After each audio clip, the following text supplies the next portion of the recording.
ಹೊನ್ನಾವರ ತಾಲೂಕಿನ ಗೇರ್ಸೊಪ್ಪದ ಸುಳೆಮುರ್ಕಿ ಬಳಿ ಕಾರು ಸಹಿತ ಇಬ್ಬರು ಸಜೀವ ದಹನವಾಗಿದ್ದ ಪ್ರಕರಣಕ್ಕೆ ನಿಗೂಢತೆಯನ್ನ ಭೇದಿಸುವಲ್ಲಿ ಹೊನ್ನಾವರ ಪೊಲೀಸರು ಯಶಸ್ವಿಯಾಗಿದ್ದಾರೆ. ಈ ಹತ್ಯೆ ಪ್ರಕರಣಕ್ಕೆ ಸಂಬಂಧಿಸಿದಂತೆ 3 ಆರೋಪಿಗಳನ್ನು ಬಂಧಿಸಿದ್ದಾರೆ.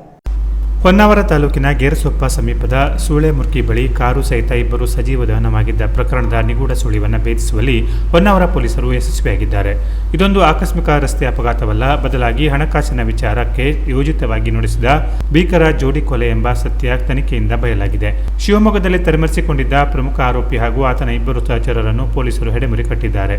ಸಿದ್ದಾಪುರ ಮೂಲದ ಸಹೋದರರಾದ ಮಂಜುನಾಥ ಹಸ್ಲರ್ ಹಾಗೂ ಚಂದ್ರಶೇಖರ ಹಸ್ಲರ್ ಅವರ ಸಾವಿನ ಪ್ರಕರಣಕ್ಕೆ ಸಂಬಂಧಿಸಿದಂತೆ ಮೃತರ ಕುಟುಂಬಸ್ಥರು ಪ್ರಮೋದ್ ನಾಯ್ಕ್ ಎಂಬಾತನ ಮೇಲೆ ಕೊಲೆ ಶಂಕೆ ವ್ಯಕ್ತಪಡಿಸಿದರು.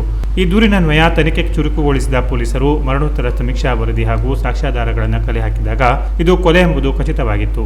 ತಕ್ಷಣ ಕಾರ್ಯಪ್ರವೃತ್ತರಾದ ಪೊಲೀಸರು ಶಿವಮೊಗ್ಗದಲ್ಲಿ ಅಡಗಿ ಕುಳಿತಿದ್ದ ಪ್ರಮುಖ ಆರೋಪಿ ಪ್ರಮೋದ್ ಗಣಪತಿ ನಾಯ್ಕ್ ಚಂದ್ರ ಘಟಗಿ ಮತ್ತು ಆತನ ಸಹಚರರಾದ ಹೇಮಂತ್ ಗಣಪತಿ ನಾಯ್ಕ್ ಹಾಗೂ ಸನ್ಯಾ ನಾಯ್ಕ್ ಅವರನ್ನು ಬಂಧಿಸಿದ್ದಾರೆ.